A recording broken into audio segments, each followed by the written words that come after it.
মরণ রে তুহু মম শ্যাম সমান। রবি ঠাকুর প্রথম জীবনের দিকে একবারে প্রথম যখন লেখালেখির শুরুতে সেই শুরুর দিকগুলোতে গিয়ে লিখছেন মৃত্যু সম্পর্কে চমৎকার একটি কথা।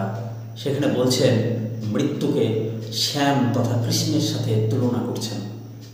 মরণ রে তুহু মম শ্যাম সমান। আবার কোথাও তিনি বলছেন আছে দুঃখ আছে মৃত্যু, বিরহ দহন লাগে, তবুও শান্তি তবু আনন্দ, তবু অনন্ত জাগে। রবি ঠাকুরের মৃত্যু চেতনা কেমন ছিল? তার কবিতায়, গানে, প্রবন্ধে, সম্পূর্ণ রবীন্দ্র সাহিত্যে তার চিন্তাভাবনা কেমন ছিল মৃত্যু প্রসঙ্গে? বারবার এই কথা আমরা ঘুরে ফিরে পাই তার সাহিত্যকে নিয়ে চর্চা করলে।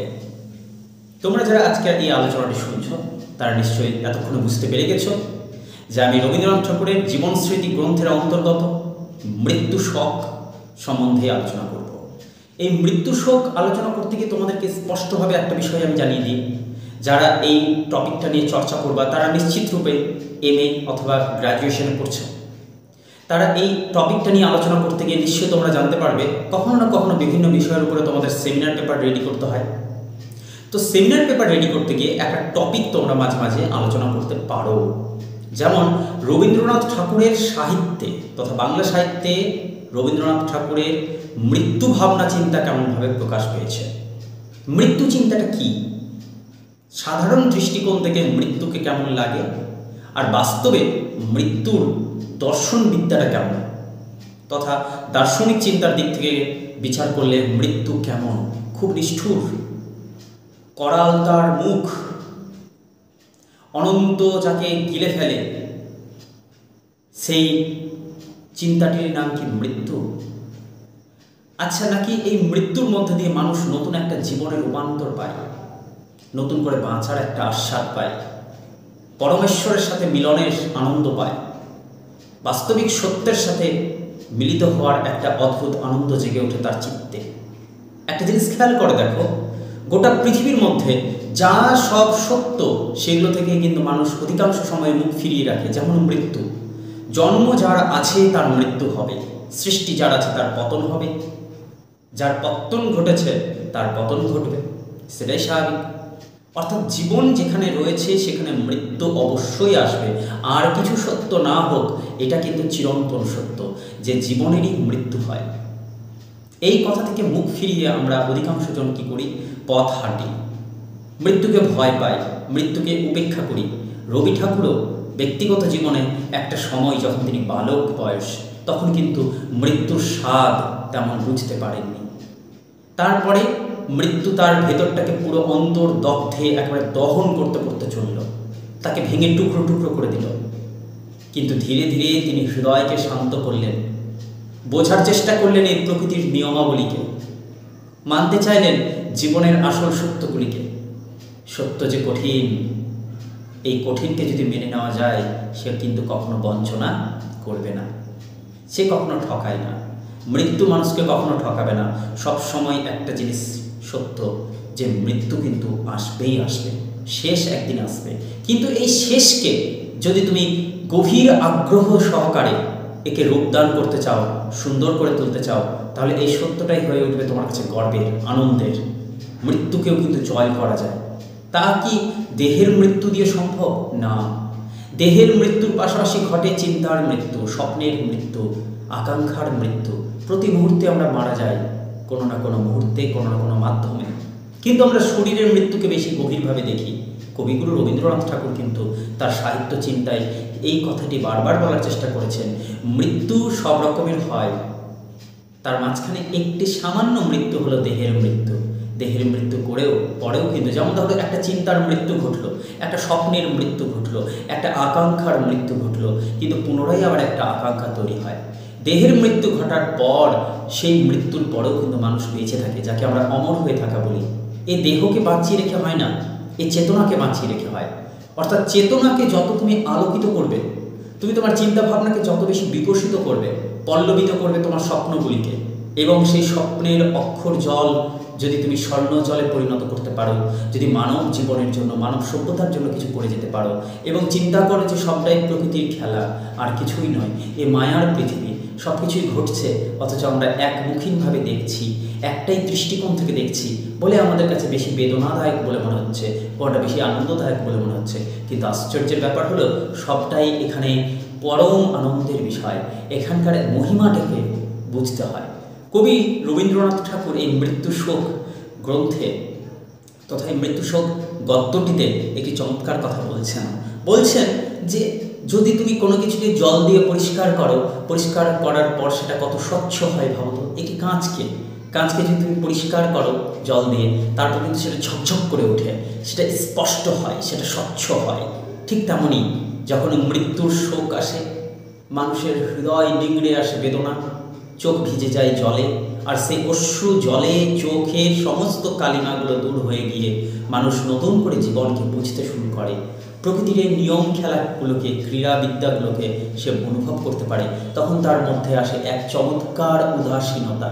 প্রকৃতির কোনো কিছুতেই তার কিছু এসে যায় না, মানুষ তাকে কি ভাবছে কিছু এসে যায় না। তার কাছে মনে হয় পৃথিবীটা আনন্দময়, চিরকাল আনন্দময় হয়ে চলেছে। এই যে পৃথিবীর সৃষ্টি থেকে পৃথিবীর যেদিন একদম লয় হবে, সমাপ্ত হবে পৃথিবী, সেই সময়ের মধ্যে যদি আমাদের মানব জীবনকে দেখা যায়, একটা জিনিস খেয়াল করে দেখো, কোটি কোটি বছর আগে পৃথিবীর সৃষ্টি হয়েছে, আবারও কত কোটি বছর পর পৃথিবী শেষ হবে আমরা জানি না, কিন্তু আমরা আসি কতটুকু সময়ের জন্য পৃথিবীতে? মাত্র 50, 60, 70 বছর, বা তারও কম বা তারও কিছু বেশি, মোটামুটি আনুমানিক 60 বা 70 বছর বয়স নিয়ে আমরা আসি। যদি পৃথিবীর বয়সের হিসাবে এটাকে বিচার করা যায়, তাহলে সেটা হাজার হাজার ভাগের এক ভাগও নয় আমাদের জীবন। তাহলে এই জীবনটাতে আমাদের কি করা উচিত? পৃথিবীর এই নিয়মকে মেনে নিয়ে আনন্দে বেঁচে থাকা উচিত। আর এই আনন্দ করতে গিয়ে অনেকে মনে করেন যে বৈরাগ্যের মতো বাঁচছে, এই কৃচ্ছ সাধন করছে, দুঃখকে দুঃখ দিয়ে নয় এই আনন্দে ভাসিয়ে দিতে চাইছে, এই যেন একটা বৈরাগী, একটা সন্ন্যাসীর মতো জীবনযাপন করছে। আসলে এটা সন্ন্যাসীর জীবন নয়, এটা বৈরাগ্য সাধন নয়, এটা কৃচ্ছ সাধন নয়। এ হচ্ছে অদ্ভুত দর্শনের প্রতি মানুষের আকর্ষণ বেড়ে যায়। কবি রবীন্দ্রনাথ ঠাকুরের জীবন সেরকম হয়েছে। তিনি একটি অসাধারণ কথা বলছেন মৃত্যু শোক প্রবন্ধে। তিনি বলছেন, অশ্রু ভেজা চোখে যেন কত অন্ধকার ধুয়ে যায়।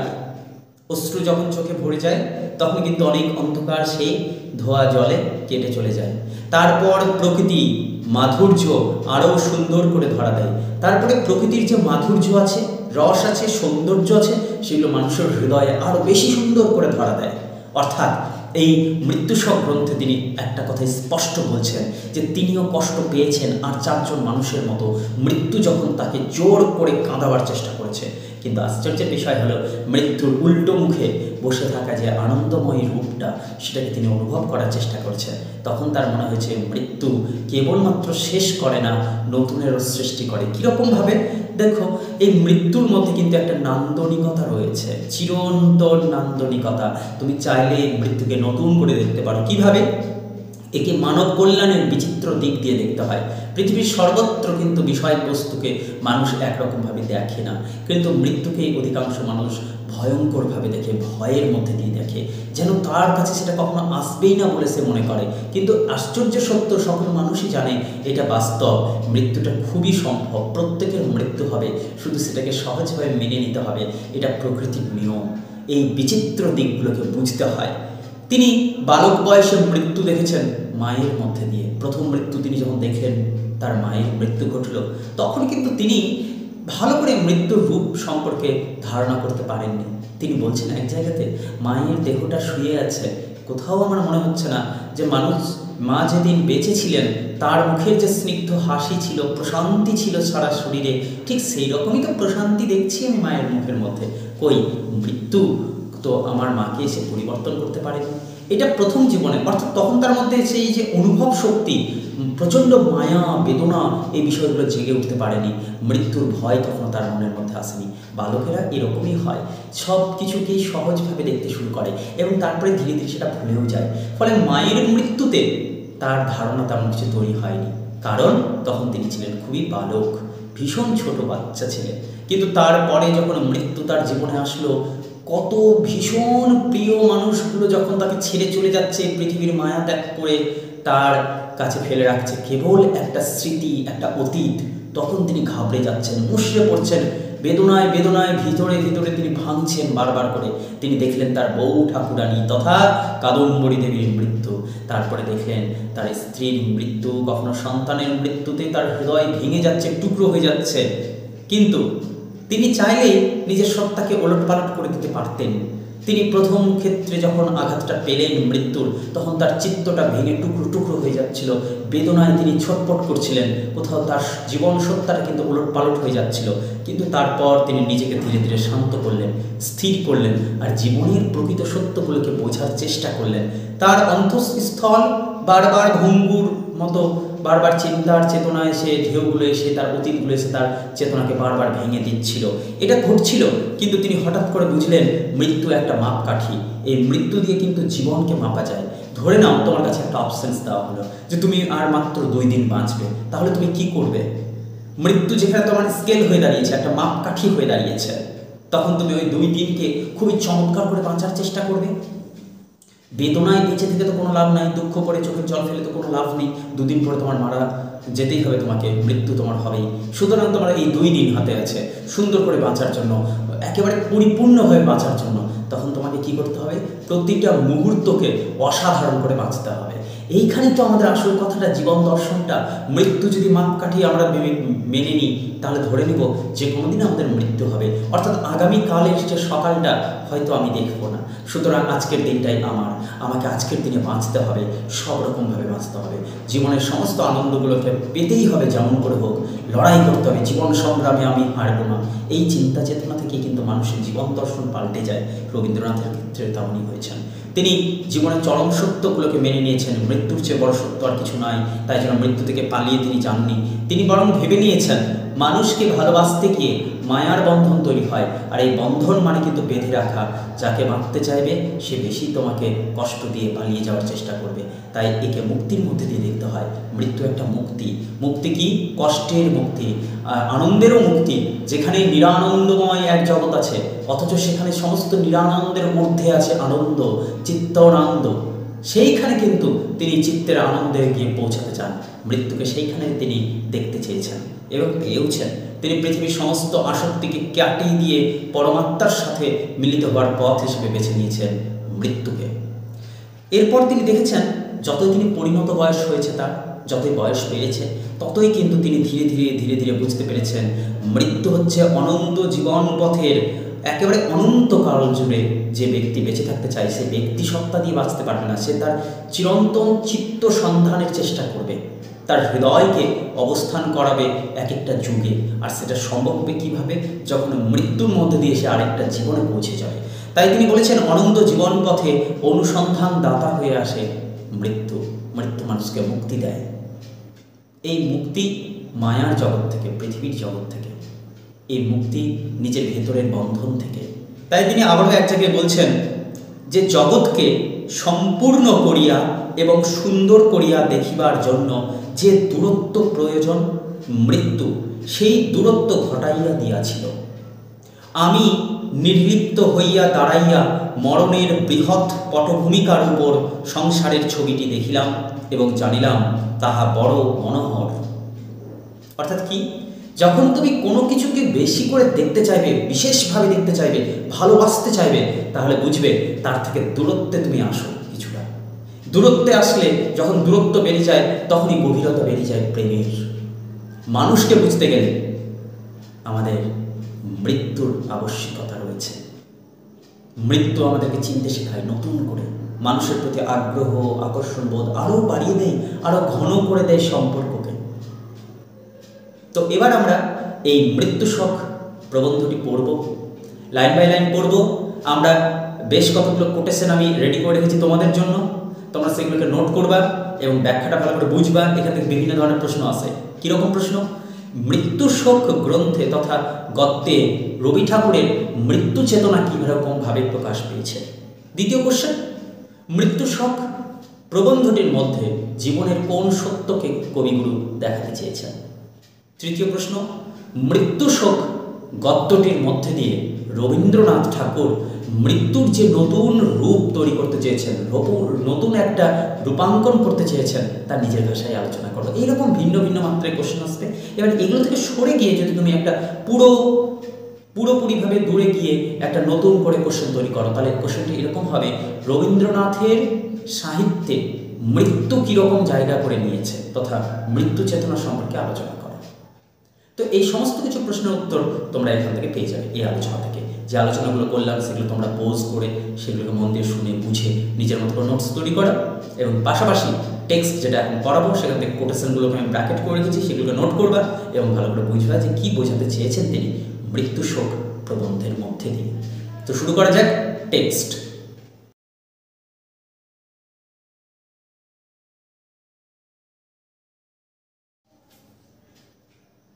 ইতিমধ্যে বাড়িতে পরে পরে কয়েকটি মৃত্যু ঘটনা ঘটিল। ইতিপূর্বে মৃত্যুকে আমি কোনোদিন প্রত্যক্ষ করি নাই। মার যখন মৃত্যু হয় তখন আমার বয়স অল্প, অনেক দিন হইতে তিনি রোগে ভুগিতেছিলেন। কখন যে তাহার জীবন সংকট উপস্থিত হইয়াছিল তাহা জানিতেও পাই নাই। এতদিন পর্যন্ত যে ঘরে আমরা শুইতাম সেই ঘরেই স্বতন্ত্র শয্যায় মা শুইতেন, কিন্তু তাহার রোগের সময় একবার কিছুদিন তাহাকে বোটে করিয়া গঙ্গায় বেড়াইতে লইয়া যাওয়া হয়। তাহার পরে বাড়িতে ফিরিয়া তিনি অন্তঃপুরের তালার ঘরে থাকিতেন। যে রাত্রিতে তাহার মৃত্যু হয় আমরা তখন ঘুমাইতেছিলাম। তখন কত রাত্রি জানি না, একজন পুরাতন দাসী আমাদের ঘরে ছুটিয়া আসিয়া চিৎকার করিয়া কাঁদিয়া উঠিল, ওরে তোদের কি সর্বনাশ হলো রে। তখনই বউ ঠাকুরানী তাড়াতাড়ি তাহাকে ভর্ৎসনা করিয়া ঘর হইতে টানিয়া বাহির করিয়া লইয়া গেলেন, পাছে গভীর রাত্রে আচমকা আমাদের মনে গুরুতর আঘাত লাগে এই আশঙ্কা তাহার ছিল। স্তিমিত প্রদীপে অস্পষ্ট আলোকে ক্ষণকালের জন্য জাগিয়া উঠিয়া হঠাৎ বুকটা দমিয়া গেল, কিন্তু কি হইয়াছে ভালো করিয়া বুঝিতেই পারিলাম না। প্রভাতে উঠিয়া যখন মার মৃত্যু সংবাদ শুনিলাম তখনও সে কথাটার অর্থ সম্পূর্ণ গ্রহণ করিতে পারিলাম না। বাহিরের বারান্দায় আসিয়া দেখিলাম তাহার সুসজ্জিত দেহ প্রাঙ্গণে খাটের উপরে শয়ান, কিন্তু মৃত্যু যে ভয়ঙ্কর সে দেহে তাহার কোনো প্রমাণ ছিল না। সেদিন প্রভাতের আলোকে মৃত্যুর যে রূপ দেখিলাম তাহা সুখ সুক্তির মতোই প্রশান্ত ও মনোহর। জীবন হইতে জীবনান্তের বিচ্ছেদ স্পষ্ট করিয়া চোখে পড়িল না। কেবল যখন তাহার দেহ বহন করিয়া বাড়ির সদর দরজার বাহিরে লইয়া গেল এবং আমরা তাহার পশ্চাৎ পশ্চাৎ শ্মশানে চলিলাম, তখনই শোকের সমস্ত ঝড় যেন একেবারে এক দমকায় আসিয়া মনের ভিতরটাতে এই একটা হাহাকার তুলিয়া দিল যে এই বাড়ির এই দরজা দিয়া মা আর একদিনও তাহার নিজের এই চিরজীবনের ঘরকর্ণার মধ্যে আপনার আসনটিতে আসিয়া বসিবেন না। বেলা হইল, শ্মশান হইতে ফিরিয়া আসিলাম। গলির মোড়ে আসিয়া তালায় পিতার ঘরের দিকে চাহিয়া দেখিলাম তিনি তখনও তাহার ঘরের সম্মুখের বারান্দায় স্তব্ধ হইয়া উপাসনায় বসিয়া আছেন। এইখান থেকে একটা তথ্য আমরা গভীরভাবে পেলাম, রবি ঠাকুর তখন খুবই ছোট্ট বাচ্চা, বালক ছেলে।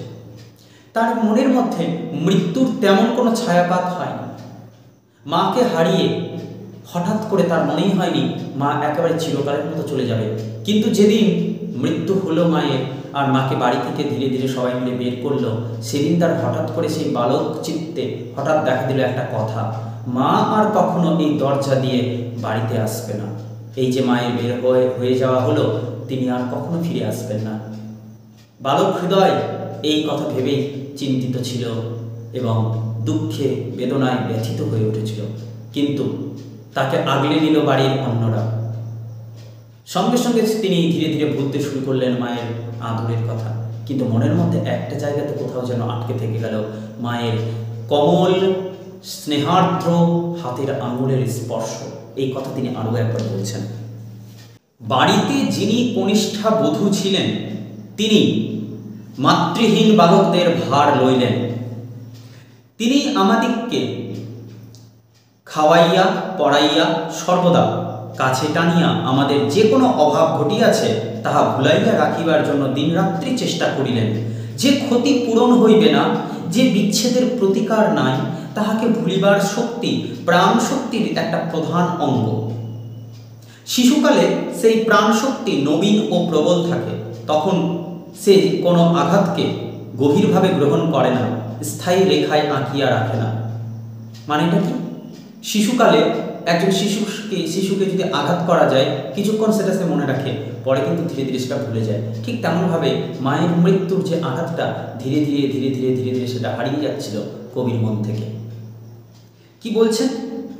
এই জন্য জীবনে প্রথম যে মৃত্যু কালো ছায়া ফেলিয়া প্রবেশ করিল, তাহা আপনার কালিমাকে চিরন্তন না করিয়া ছায়ার মতোই একদিন নিঃশব্দ পদে চলিয়া গেল। ইহার পরে বড় হইলে যখন বসন্ত প্রভাতে এক মুঠা অনতিস্ফুট মোটা মোটা বেলফুল চাদরের প্রান্তে বাঁধিয়া খ্যাপার মতো বেড়াইতাম, তখন সেই কোমল চিক্কন কুড়িগুলি ললাটের উপর, ললাট মানে কপালের উপর বুলাইয়া প্রতিদিনই আমার মায়ের শুভ্র আঙুলগুলির কথা মনে পড়িত। কি সুন্দর কথা! বেলফুলের যে পাপড়িগুলো সেগুলো যখন তিনি নিজের কপালে দিতেন, মনে হতো মায়ের নরম আঙুলগুলো বারবার স্পর্শ করে যাচ্ছে তার ললাট।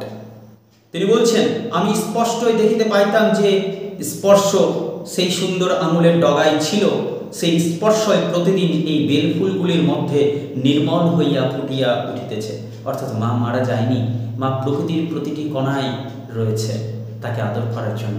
এই যে চিন্তা ধীরে ধীরে তাকে বড় করছে, নিজের হৃদয়ের মধ্যেই বড় করছে। জগতে তাহার আর অন্ত নাই, তা আমরা ভুলি আর মনে রাখি। কিন্তু আমার 24 বছর বয়সের সময় ধীরে ধীরে তিনি বড় হচ্ছেন এবং 24 বছর বয়স থেকে তার জীবনে ঘটছে বিভিন্ন প্রিয়জনের মৃত্যু ঘটনা। তিনি বলছেন, কিন্তু আমার 24 বছর বয়সের সময় মৃত্যুর সঙ্গে যে পরিচয় হইল তাহা স্থায়ী পরিচয়।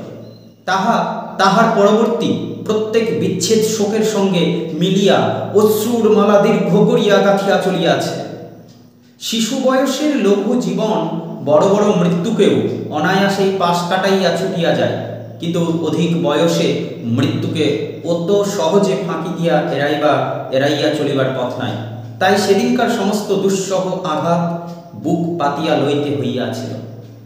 বড় হওয়ার পর মৃত্যুর যে গভীর কষ্ট সেটা তিনি কিন্তু এড়িয়ে যেতে পারেননি, সেটাকে গভীর আগ্রহে তার কাছে সেই মৃত্যুর ফাঁদে, মৃত্যুর কষ্টের ফাঁদে তাকে পা ফেলতেই হয়েছিল। জীবনের মধ্যে কোথাও যে কিছুমাত্র ফাঁক আছে তাহা তখন জানিতাম না। সমস্তই হাসি কান্নায় একেবারে নিরেট করিয়া বোনা, তাহাকে অতিক্রম করিয়া আর কিছুই দেখা যাইত না। তাই তাহাকে একেবারে চরম করিয়াই গ্রহণ করিয়াছিলাম। এমন সময় কোথা হইতে মৃত্যু আসিয়া এই অত্যন্ত প্রত্যক্ষ জীবনটার একটা প্রান্ত যখন এক মুহূর্তের মধ্যে ফাঁক করিয়া দিল, তখন মনটার মধ্যে সে কি ধাঁধাই লাগিয়া গেল। মৃত্যু এসে হঠাৎ করে মানুষের সাথে মানুষের মধ্যেকার বিচ্ছেদটাকে বাড়িয়ে দেয়, দূরত্ব বাড়িয়ে দেয়, একটা ফাঁক দূরত্ব তৈরি করে, তখন বড় কষ্ট হয়। চারিদিকে গাছপালা, মাটি, জল, চন্দ্র, সূর্য, গ্রহ, তারা তেমনি নিশ্চিত সত্যেরই মতো বিরাজ করিতেছে, অথচ তাহাদেরই মাঝখানে তাহাদেরই মতো যাহা নিশ্চিত সত্য ছিল, এমনকি দেহ, প্রাণ, হৃদয়, মনের সহস্রবিধ স্পর্শের দ্বারা যাহাকে তাহাদের সকলের চেয়ে বেশি সত্য করিয়াই অনুভব করিতাম, সেই নিকটের মানুষ যখন এত সহজে এক নিমেষে স্বপ্নের মতো মিলাইয়া গেল, তখন সমস্ত জগতের দিকে চাহিয়া মনে হইতে লাগিল, এ কি অদ্ভুত আত্মখণ্ডন! যাহা আছে এবং যাহা রহিল না, এই উভয়ের মধ্যে কোনো মতে মিল করিব কেমন করিয়া? কি করে মিল করব? কবির বড় কষ্ট হচ্ছিল। যে ব্যক্তি আমাকে ছেড়ে চলে গেছে, যার সাথে এত সুন্দর পরিচয় ছিল, এত দিনের গভীর আত্মীয়তার সম্পর্ক গড়ে উঠেছিল, তাকে কি করে ভুলে যাব, কি করে মনে করব? যা ছিল এবং যা আজ নেই, দুইকে নিয়ে চলা চলে না। দুইয়ের মধ্যে কার পার্থক্যটা কিছুতেই কমছে না। জীবনের এই রন্ধ্রটির ভিতর দিয়া যে একটা অতল স্পর্শ অন্ধকার প্রকাশিত হইয়া পড়িল, তাহাই আমাকে দিনরাত্রে আকর্ষণ করিতে লাগিল। আমি ঘুরিয়া ফিরিয়া কেবল সেইখানে আসিয়া দাঁড়াই, সেই অন্ধকারের দিকেই তাকাই এবং খুঁজিতে থাকি, যাহা গেল তাহার পরিবর্তে কি আছে।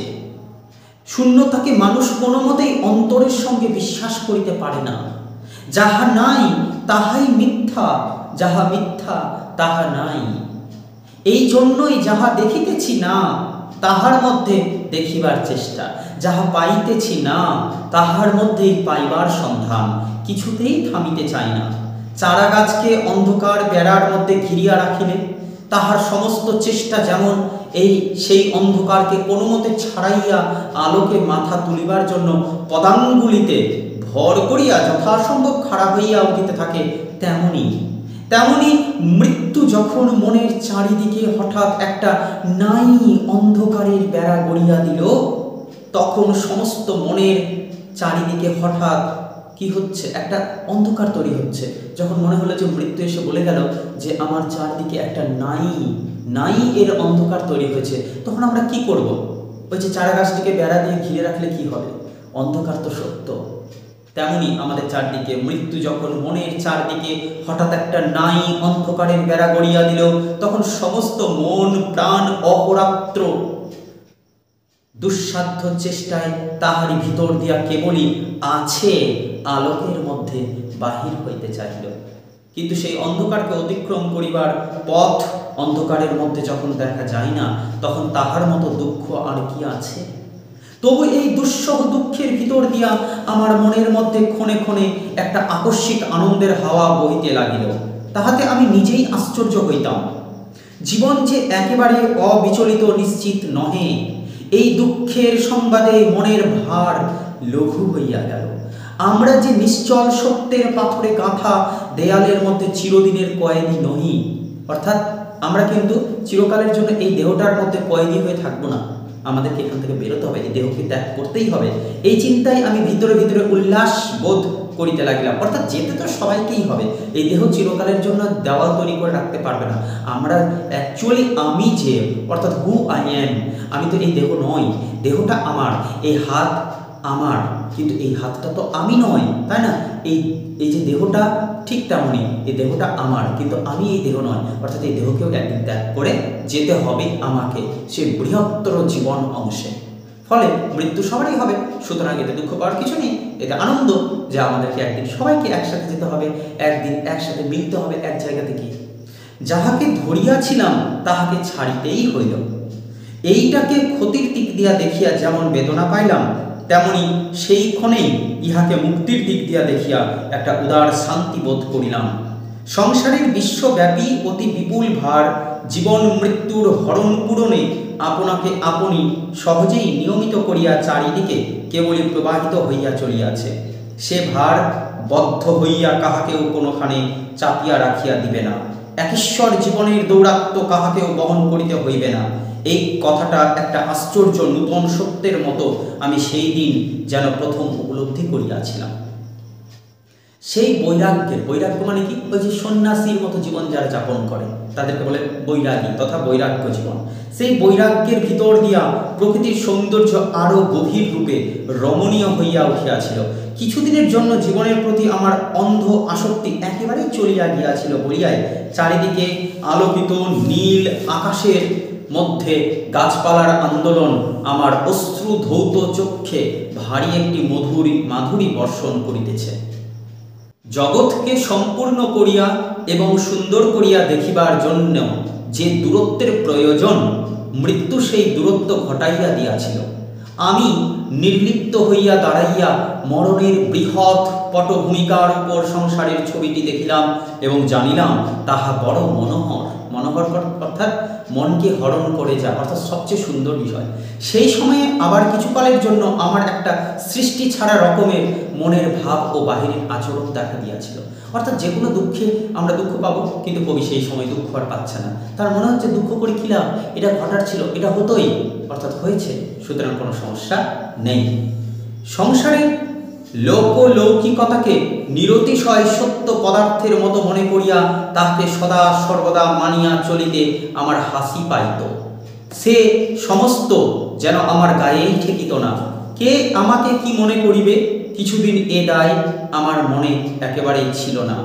ধুতির উপর গায়ে কেবল একটা মোটা চাদর এবং পায়ে একজোড়া চটি পরিয়া কতদিন থ্যাকারের বাড়িতে বই কিনিতে গিয়াছি। আহারের ব্যবস্থাটাও অনেক অংশে খাপছাড়া ছিল।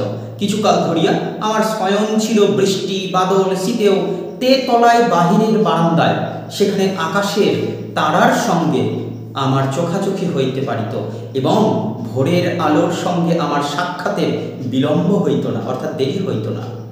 এ সমস্ত যে বৈরাগ্যের কৃচ্ছ সাধন, তাহা একেবারেই নহে।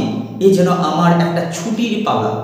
সংসারের বেদ হাতে গুরু মহাশয়কে যখন নিতান্ত একটা ফাঁকি বলিয়া মনে হইল, তখন পাঠশালার প্রত্যেক ছোট ছোট শাসনও এড়াইয়া মুক্তির আস্বাদনে প্রবৃত্ত হইলাম। একদিন সকালে ঘুম হইতে জাগিয়াই দেখি পৃথিবীর ভাড়াকর্ষণটা একেবারে অর্ধেক কমিয়া গিয়াছে, তাহা হইলে কি আর সরকারি রাস্তা বাহিয়া সাবধানে চলিতে ইচ্ছা করে?